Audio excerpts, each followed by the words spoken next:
Chapter 36. Heather, POV. I showered and put on the skirt and blouse my mom bought in for me. Not sure if she purchased it or if it was one of her old ones that had just sat in the closet for years, waiting for the right moment to wear it. My mom was not a person to wear her clothes going out too many times, so if this is one of hers, it might have only been worn once, or not worn at all. She may have brought it for some event, and then something happened, and the outfit sat unused in the closet. Mom had a lot of clothes, and it was lucky we were of a similar build. Although I am about 2 inches taller, that did not matter with the long dress, as my mother would have worn high heels, where I like flat shoes. Guess today was a day to take the clothes out of the closet, and it fitted me well. I did not feel like hunting for something to wear. I would have just settled on jeans and a shirt, and that would have annoyed my mother for a long time. I thanked my mother for giving me the outfit and for helping me today. I was a mess earlier today, and my mother came in a few times, lay with me, and fed me some soup, then lay beside me again in bed when I did not respond as fast as she liked. She was giving me the benefit of her wolf healing, something Mom and I can do, not just with each other, but others if need be. My brothers don't seem to be able to do it, and neither do my sisters or Dad either. I am glad we rarely need to use the wolf healing.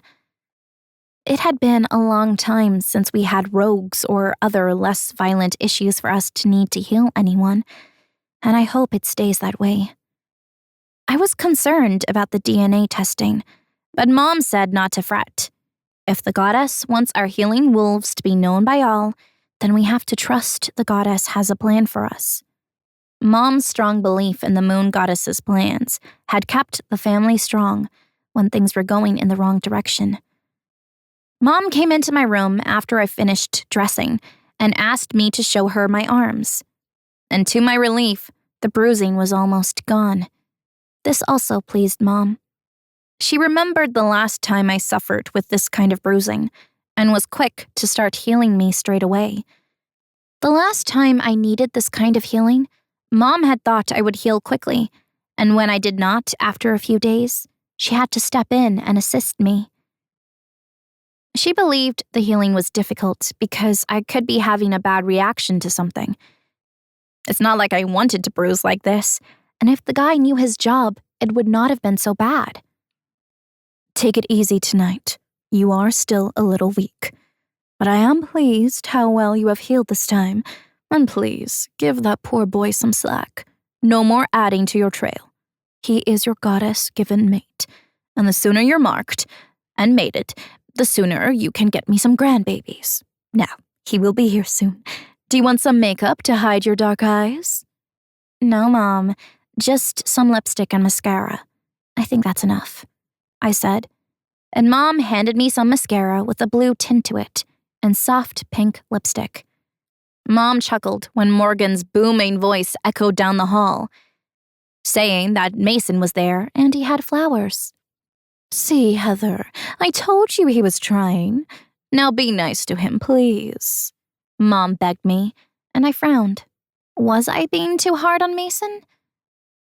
I will try, Mom, but I'm still getting over the fact that he has most likely slept with more women than I actually know. What happens when one of his conquests comes and gloats over how great he is in bed, or some other lewd comment? I moan at Mom. Then you smile sweetly at her and tell her she missed her chance and to get over it. Or say thank you for helping to get the experience so he knows how to satisfy you. Mom, really? Would you say that? I said, shocked at the thought. Why not? It is true, is it not? All those other women were just him getting it right for when he met you. Mom chuckles as she leaves the room and heads down to meet Mason. Walking down the stairs a few moments later, I saw Mason chatting to my mom, and I knew she was telling him I had been in bed all day, and there was nothing I could do to hide that. We greeted each other and he gave me an out. I could turn and go back to bed. But I did not take it. Not because I did not want to reduce the trial time, but I needed to get out of the house, and I was interested in finding out where he was taking me. The flowers were a nice touch. I love orchids, and finding out why he loved the smell touched my heart in a tender way. I don't think I'll ever forget it. Every time I see or smell an orchid now, I know I will be reminded that this is how he smells me. After putting them into a vase, Mason was quick to head me out the door, and still he would not tell me where we were going, and the suspense was getting to me. "Hi, Jerry," I said to the ever-smiling Jerry as I reached the limo. "You're looking much better now, my dear. It's good to see that smile back on your face again." He smiled in return. "You knew she had been sick?" Mason asked Jerry. "I took her home," was all Jerry said in response. Mason, POV. The smell of vanilla is what orchids smell like to me. Strong vanilla is what Heather smells like to me. I could smell the familiar scent of vanilla the moment I walked into the house behind Morgan. Now walking out the house, I was still following the smell of orchids, and it did remind me of good times at my grandma's house. I did not lie, Grandma was the world to me, right up until she passed away. That was a sad day for me. I had an extra close relationship with her, and it cut me deep to lose her. Now with the vanilla smell of Heather, it was like Grandma was giving me her seal of approval. We climbed into the limo. After Heather and Jerry greeted each other, it was good to see that Heather was not a person that puts a person down. She treated all staff members the same, giving them respect. I have yet to see or hear her speak badly to any of the staff. She settled comfortably on the seat and turned to look at me kindly. Heather had a tired face, though her eyes still shined and sparkled, and I thought I could just sit there and look into her eyes all night long. Who needed to look at art when perfection was seated before me? "So can you tell me now where we are going?" Heather asked, with a soft smile and pleading look. "You will know in about 2 minutes. We do not have far to go now." "Oh, come on, Mason, just a little clue?" she begged. "Nope, but I will tell you that I have booked a French restaurant for afterwards. But if you get too tired or don't like French, we can change that." "French sounds good. I don't think I have been to a French restaurant in years." Heather seemed happy with that choice. Jerry pulled us outside the art exhibition, and Heather looked out the window and her eyes widened with surprise. "Mason, were you going to the art exhibition opening?" Her voice sounded almost begging for me to say yes. "That is right. Now tell me, this is not your uncle's place?" "No, it is not one of my family, but it does belong to our Alpha. And before you asked, yes, I have been here before, but never on an opening night, and I did not help set up the show," she replied, answering all the questions running through my mind. "This is the best news you have given me. I have been concerned about your family and pack being so large, that you set this up and bored by it." "Oh no, I had intended to come here in a few days' time, once the opening rush was over. I am not one for large crowds, and Alpha had promised all the pack a chance to come and see this new exciting show." Heather sounded pumped, and I was the one to put the gleaming smile on her face. This date was looking up. Jerry opened the door and I climbed out first and looked about. My team was set. I asked Dad and David if we could remove the guy that let the last woman break the lines. I put my hand out for Heather to take it and pulled her gently out of the limo. Heather and I worked well together. It looked like we were in sync. The crowd screamed out my name as I walked to the door of the art exhibition. I waved at the crowd as I pulled Heather closer to my side. My arm looped around her waist, and we were greeted by some of the show's security guards that assisted us into the building.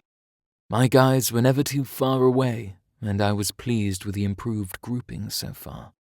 We walked into a large room full of paintings. Some tiny, others life-sized, the variety amazing.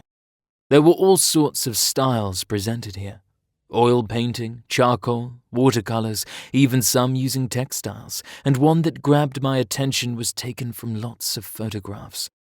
They were arranged to look like a portrait, but when you got closer you could see they were small photos arranged in such a way it looked like a beautiful lady standing before a mirror, and her reflection shined back, and the whole thing was mini photographs.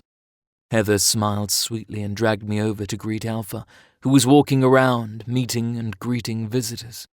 And to my surprise, Alpha gave Heather a hug and fist-bumped me. He was a kind man, not at all what you expect from an alpha.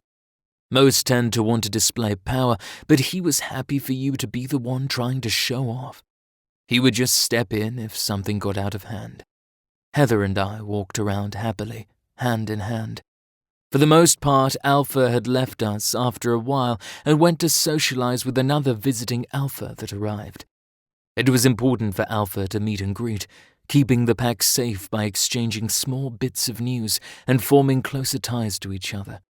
We continued looking at the pictures, some great, while others looked something like a small child had done.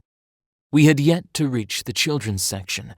Alpha had added the section to encourage kids to be creative and come and see their works on display. Parents were proud to see their child's work on the walls. However, these children-like pictures were hung in one of the main halls, and they were not created by children. I guess anyone who submitted a picture was hung on the walls. The place was big enough. It appeared Alpha had set up one large room for the talented or famous, and the rest were different pack efforts. This made the exhibition more interesting. Alpha had started something wonderful with this new style of exhibition. I was staring at a picture. It was like a negative in a photo. It was black with color lines that made the picture.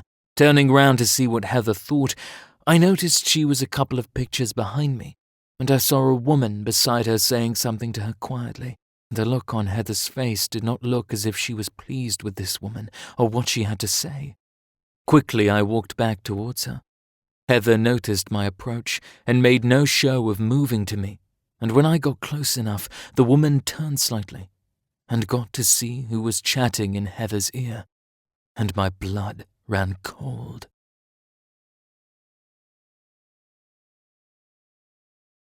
Chapter 38. Heather, POV. Jerry greeted me, and when Mason asked about knowing I was unwell, he sounded annoyed at Jerry for not advising him. But Jerry and I had become friends, and unless I gave my permission, he would not tell Mason anything he sees or hears unless I was in some kind of danger. As it was, I had noticed I now had 4 guards following me around at a distance, and knew they were for my safety and would approach if I was in danger. I had noticed them yesterday when I returned home feeling very tired. If I had worked the day and left, I may not have noticed them with all the guards that walk around constantly at the castle. But they climbed into the SUV, and when I got out the car at home, they had pulled up behind Jerry and waited until I was inside. I don't know if they had parked and stayed or returned home to the castle. I was too tired and unwell to take notice. I had gone to bed and thought nothing more about them.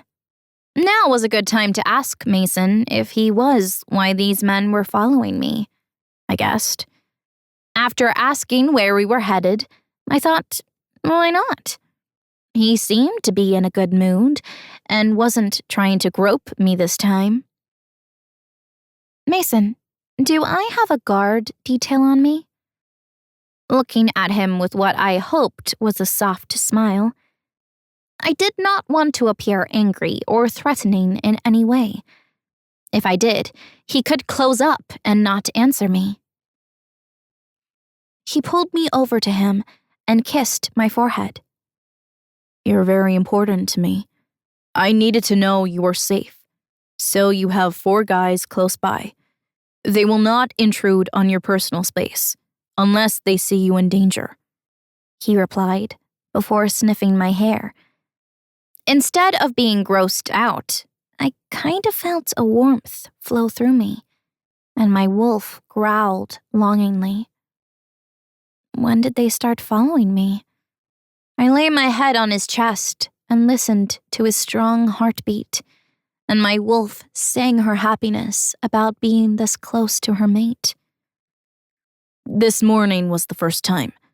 I only asked about having them assigned yesterday. They report to me only, Mason said, still holding me close. I see. Were you going to tell me? Thinking it was strange because I was sure I was followed yesterday. I wonder if, when asking yesterday, they were assigned straight away, and not today as Mason had just said. Of course, but I had not had the chance to advise you yet, and now you've asked, so I'll say you don't have to get me to remove them. As a royal beta mate, you need protection. His voice was stern and unmoving. Why just the 4? I was pleased he was talking about it and not trying to cover it up. Maybe later you will get more, when we have pups to keep safe, he murmured into my hair as he kissed me on my ear. The art exhibition was just where I wanted to go. Some of my friends had put up their art in the show, and I had promised to see it on the wall. I had intended to take a photo to show where I had been. Mason climbed out of the limo and looked around. I noticed he did this every time we arrived somewhere. I guess it was part of his protection mode. His wolf most likely wouldn't let him leave it to security detail. The first time he did it, I thought he was hiding me from the crowd, like he did not want me to be seen. But after I had a chance to think about it more logically, why would he take me out if he did not want me to be seen? Guess I had learned a lesson that day. I need to think before reacting more. The art exhibition building had a huge banner out front. New talent on display inside. Welcome to all our first comers in the art show. And there was the word that had confused me. The alpha had called it a show, and that is why I heard it so often referred to as a show and not an exhibition. I wondered if this was an accident or deliberate, to make people stop and look, just like it had me, a nice eye-catcher. I couldn't help myself. I had to drag Mason over and tell the alpha how great the show was. I loved it. The alpha preened with pride at my compliments before he had to leave and greet others. But it was nice that he gave me some of his precious time. A picture caught my eye, and I had to take a photo and send it to my friend, just so she knew I had seen it like I had promised. I giggled as I attached the picture to a cute message.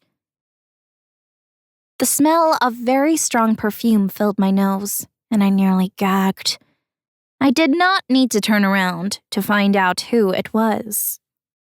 Heather! So good to see you. Are you enjoying the show? Cynthia's high-pitched, sickly voice floated to my ears.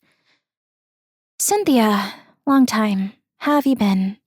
I asked without turning around.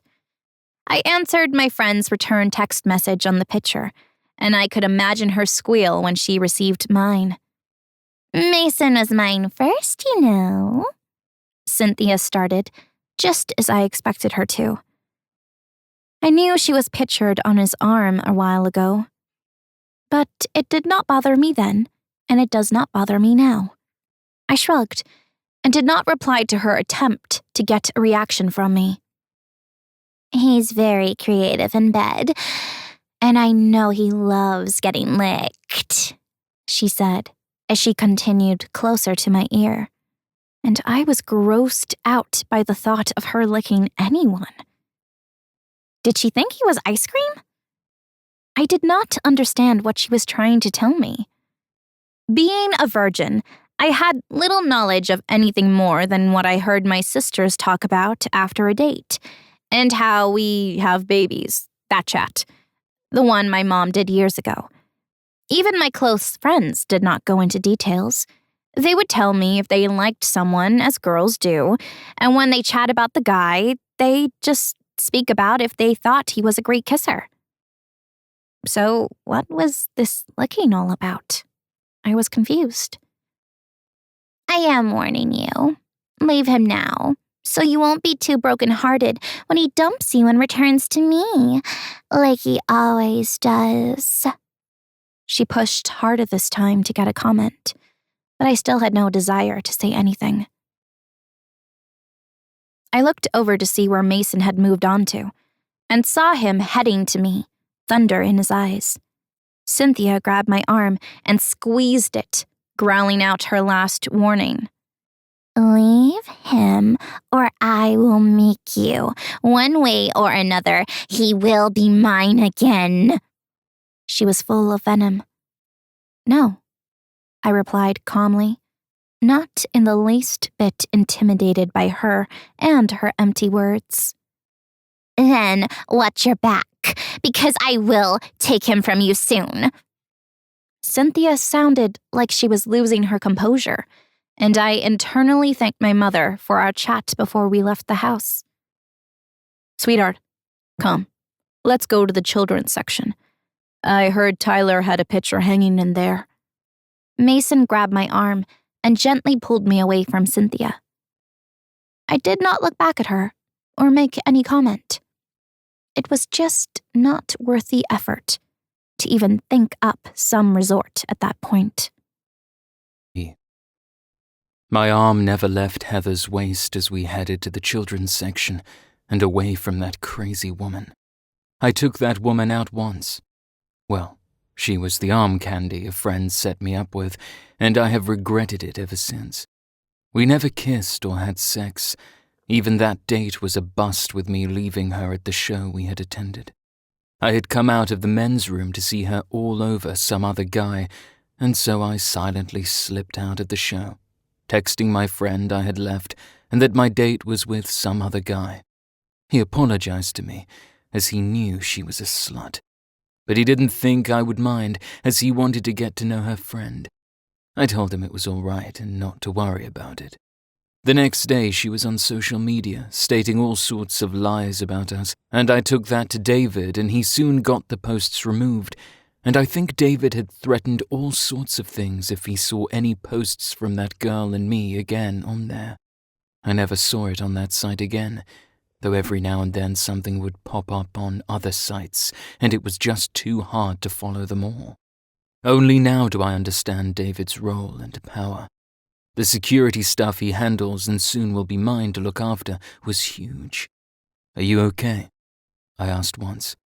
We were in the children's arts section and away from that woman and prying ears and eyes.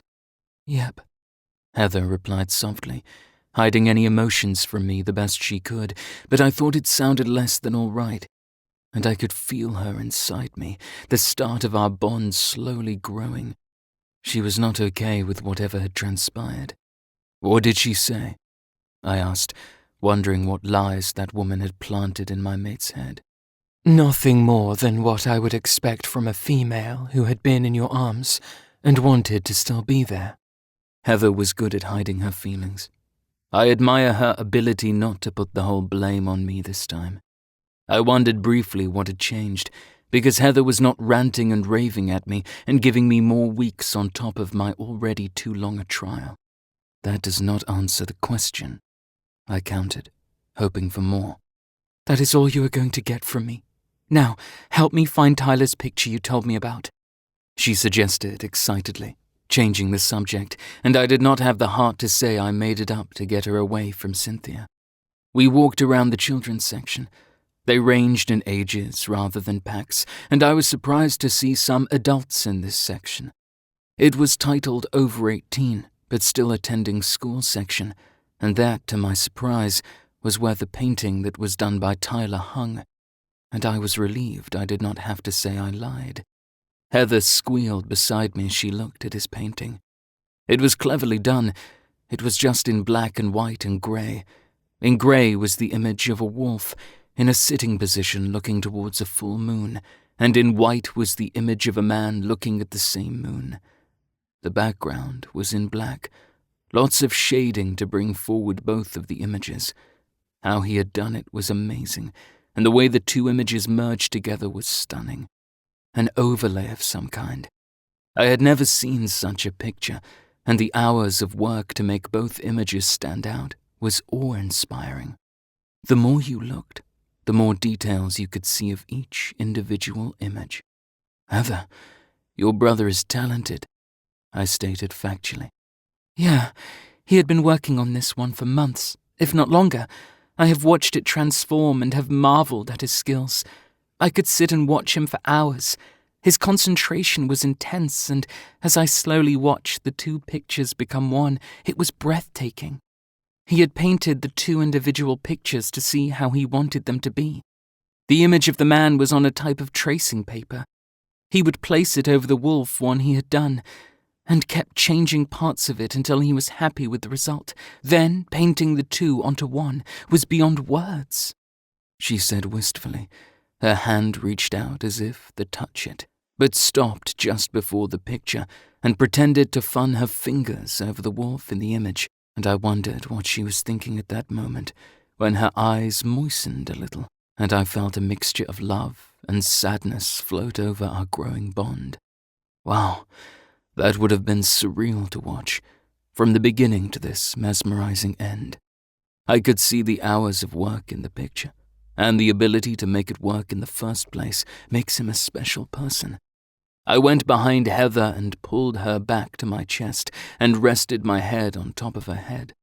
Yeah, I was that much taller than she was, and together we just stood staring at the picture until Heather's mum's voice came from behind us. "Hello, Mason. Hello, Heather." She sang our names in her happy, chirpy voice, releasing Heather so she could go to her mother and give her a hug. "Hi, have you seen this picture Tyler painted? It is so mesmerizing," I said and nodded to the picture. "Yes, I came to see where Alpha placed it. I had expected it in the main hall," Heather's mother said, but it sounded a bit sad that it was not out in front. "It deserves to be the main attraction. It has more depth than any other picture I have seen so far," I said, and Heather came back to me and put her hand in mine, and I felt pleased that she came back to me without me having to be the one to make the move first. "He spent hours and hours on that picture, but it is not our place to say where it should be shown," Mum said softly, trying not to show she was disappointed she was with its placing. Alpha came in behind Heather's mum. He must have heard her comments and looked at the picture, and from the look on his face it was more likely the first time he had actually seen it, and I wondered who placed it there then. "Jane, I'm so sorry. His picture is hanging here. I will have it moved to the main room. This is for children, not for an artist like Tyler. I had no idea it was here." Just as he finished saying this, a couple of people came rushing in and took the painting down, and we followed him to see where the picture was being placed, right in the middle of the main room. There was a special space created next to the main attraction, making his painting the joint main attraction. Alpha stood in front of the picture for some time before turning to Heather's mum. "Jane, do you think Tyler will let me purchase this picture? It's amazing," he said with awe. "Tyler will be proud to hear you say that, Alpha. I will ask him when I get home if he wishes it to be sold." With its new position, a group started to gather around the main pictures, and slowly I was moved back a little to let them in closer. "Mason," Heather grabbed my attention to her. "Yes, sweetheart?" I said, leaning down to let her speak softly. "Let's go, please. It is getting a little crowded," she begged, her face looking flushed, and I wondered if she was getting tired. "Certainly. Would you be happy to go to the restaurant, or would you prefer something else?" "The restaurant sounds lovely. Thank you." Placing my arm around her waist, we headed out the door and towards the limo and the waiting Jerry. Chapter 40. Heather, POV. The bitch, Cynthia, grated on my nerves. She had the guts to tell me to leave my mate just because she wants him and thinks he is hers. What a bitch. She is so overpowering with her perfume. I am not surprised her mate can't find her over that fake smell. How dare she make such claims? He was never hers in the first place, to put on such claims as being hers. I wanted to scratch her eyes out, but somehow managed to contain how I really felt. My wolf would have had her on the floor bleeding out if I had let her. Mason taking me to see Tyler's picture was a good distraction, and seeing it there hanging up on the wall made me well up with emotions. I knew the hours of work he had put into that painting, and thoughts of that bitch soon evaporated. Mason came up behind me and held me in his arms as we looked mesmerized at the picture, and I felt safe and content, leaning my head back to rest on his chest. Warm tingles were flowing through me, and I did not want to move from that spot. Mom arrived, and I had no choice but to greet her and enjoy the picture with her. She, too, knew the work Tyler had put into the work. The Alpha arrived full of apologies for having Tyler's picture there with the children's paintings, when it was so obviously above any quality a child would paint. The Alpha quickly moved the painting to a place where all who entered the building would see it when you first enter it. Mom was overjoyed with the change of placement. She was as proud as could be, and I wondered if he moved it because he had not really seen it, or because it was his Delta's son, or because he had heard the hurt in my mom's voice.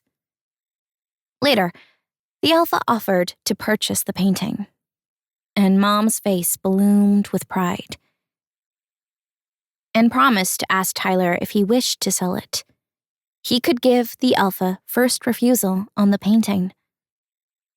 I was ready to leave, and so I asked Mason if we could go, and now that I had seen my friend's paintings and Tyler's, I was ready to go. Jerry was waiting outside near the entrance. He stood by the back door as we approached. He opened the door for us to enter, his smile never leaving his face as he watched me arrive, and, after a quick greeting, climbed in and sat on the spot I seemed to have claimed as my own. "Where to, sir?" Jerry asked, looking back at us in the back seat. "Heather, are you ready to eat?" Mason asked me, letting me decide if I was ready to eat a large meal.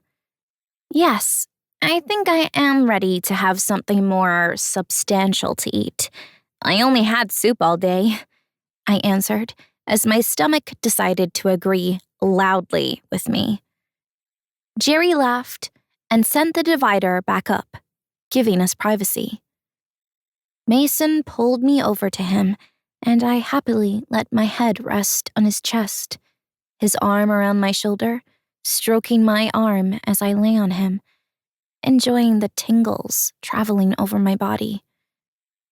The restaurant was in the natural area and was owned by one of my girlfriend's parents. I have a few girlfriends, and we meet up every now and again and still have kept in contact since our school days. They were a part of my study team.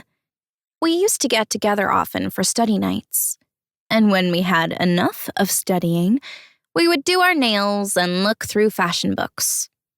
Yeah, I was still a girl and enjoyed looking at girl stuff and trying on dresses, though I always preferred jeans or trousers.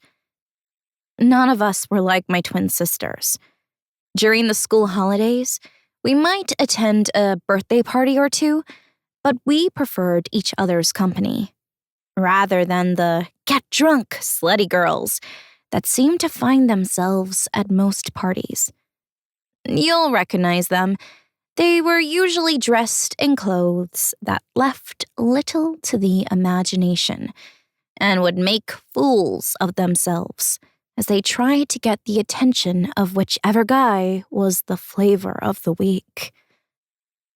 Jerry let us out, and Mason told him to take a break, and that he would call him when he was ready to come home. Magnolia, my girlfriend, was on reception when we arrived, and her loud squeal ran through the quiet restaurant, making her family come running to the front of the shop to see why she squealed. Magnolia ran around the reception desk and jumped into my arms, and in the momentum, I swung her around into a circle. It was either that or falling flat on my butt, and I did not want that to happen. Mason stood rooted to the spot, in shock, and not sure what to do at first, and then relaxed when he realized what was going on. Heather, why did you not tell me you were coming here? I would have got Dad to make up a special table, she scolded me, and I giggled at her. Magnolia? Magnolia's father called behind her in his stern voice. She turned around and looked at her dad expectantly. They do have a special table. It's under the name Mason, he told her. And she turned to look at Mason and squealed and belatedly bowed at Mason and then back at me and turned bright red as she remembered who my mate was and how she had made fun of him. Made fun of how my mate was a playboy. Oh, I am so sorry, Your Highness. I will take you to your table right now. She curtsied and blushed as she went to go past me. I slipped my arm through hers and let her lead me to the table. And Mason and her father followed behind us, chuckling softly. I could hear her dad apologizing to Mason for his daughter's behavior, and that I had been her close friend all throughout our school years. Mason was fine with it. Once he got over the shock of Magnolia's squealing and jumping on me,